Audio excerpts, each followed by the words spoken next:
បាទជំរាបសួរបងប្អូនទាំងអស់គ្នាថ្ងៃនេះយើងវិលត្រឡប់មកជួបគ្នាជាថ្មីទៀតបងប្អូន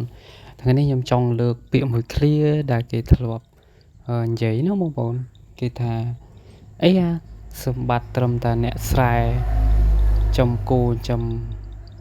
ធ្វើខ្សែធ្វើចការហ្នឹងមានន័យអស្ចារ្យអញ្ចឹងណាបងប្អូនខ្ញុំធ្លាប់ឮពាក្យហ្នឹងដោយផ្ទាល់មាត់ដែរអញ្ចឹងខ្ញុំចង់ប្រៀបធៀបមកវិញថាអញ្ចឹងបងប្អូនសម្រាប់គេនិយាយភាសាបែបនេះជាសិទ្ធិរបស់គេបងប្អូនប៉ុន្តែយើងត្រូវចេះថ្លឹងថ្លែងថាយើងមិនបាច់ទៅខ្វល់ជាមួយគេទេយើងរស់បែបយើងគេរស់បែបគេក៏មិនបានមកយល់ពីយើងដែរបងប្អូនហើយតែអ្នកខ្លះដែលពាក្យសម្ដីអ្នកខ្លះដែលគាត់និយាយអញ្ចឹងពេលខ្លះគាត់មានតែមួយតួផ្ទះតែគាត់វិលំឡៃថាមើលងាយអ្នកស្រែអ្នកចំការអញ្ចឹងបងប្អូនអ្នកខ្លះគាត់នៅបរិយធំមែនតែនប៉ុន្តែនៅទីក្រុងខ្លះមានតែមួយតួផ្ទះទេបើនិយាយពីតម្លៃនៃ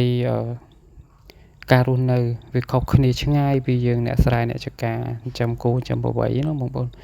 តែចូលចិត្តមើងងាយអ្នកស្រែប៉ុន្តែអត់ដឹងថាអ្នកស្រែនឹងមានដីច្រើនមានមុខរបរច្រើនមានចំណូលក៏ច្រើនគ្រាន់តែថាយើងរស់នៅបែបស្រុកស្រែយើងមិនសូវជាអ្នកហាយសូមិនសូវជាស៊ីវិល័យអញ្ចឹងណាបងប្អូនតែជីវភាពរវាងអ្នកនៅរស់នៅក្នុងទីក្រុងមួយចំនួននៅបរិយមួយចំនួនមិនប្រកាសថាគាត់មានសេរីភាពមានភាពស្រស់ស្រាយដូចយើងទេបងប្អូនវាខុសគ្នាអញ្ចឹងណាអញ្ចឹងចង់ផ្ដាំទៅបងប្អូនមួយចំនួនដែលគាត់ចូលចិត្តប្រៀបធៀបហើយចូលចិត្តមើលងាយអ្នកស្រែអ្នកចំការអញ្ចឹងបងប្អូនឲ្យគាត់ពិចារណាឡើងវិញព្រោះពាក្យទាំងអស់នេះវាតាមពិតទៅគាត់និយាយថាអ្នកស្រែអ្នកចំការហ្នឹងប្រកាសទេវាមិនខុសទេព្រោះអីដោយសារតែយើងអ្នកស្រែអ្នកចំការមែនអញ្ចឹងណាប៉ុន្តែគ្រាន់តែថាពាក្យខ្លះវាធ្ងន់យើងគ្រាន់តែនិយាយលេងសើចក៏បានដែរប៉ុន្តែកុំដល់ថ្នាក់ប្រៀបធៀបដល់ប្រៀបធៀបគឺខុសហើយបងប្អូនអ្នកខ្លះជីវិត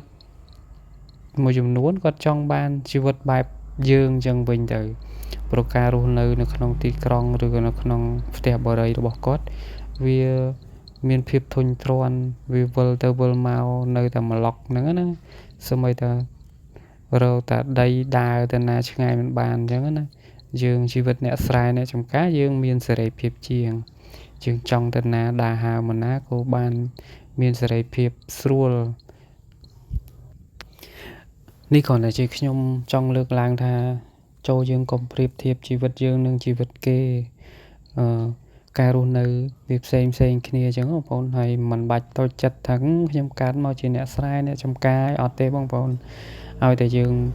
កើតមកលើផែនដីហ្នឹងសិតតែមនុស្សសំណាងដែលមានជីវិតរស់លើផែនដីហ្នឹងយើងរស់នៅស្រុកស្រែចំការតែយើងរស់បែបយើងបងប្អូនគេរស់នៅទីក្រុងគេរស់បែបគេអញ្ចឹងយើងមិនបាច់ខ្វល់ពី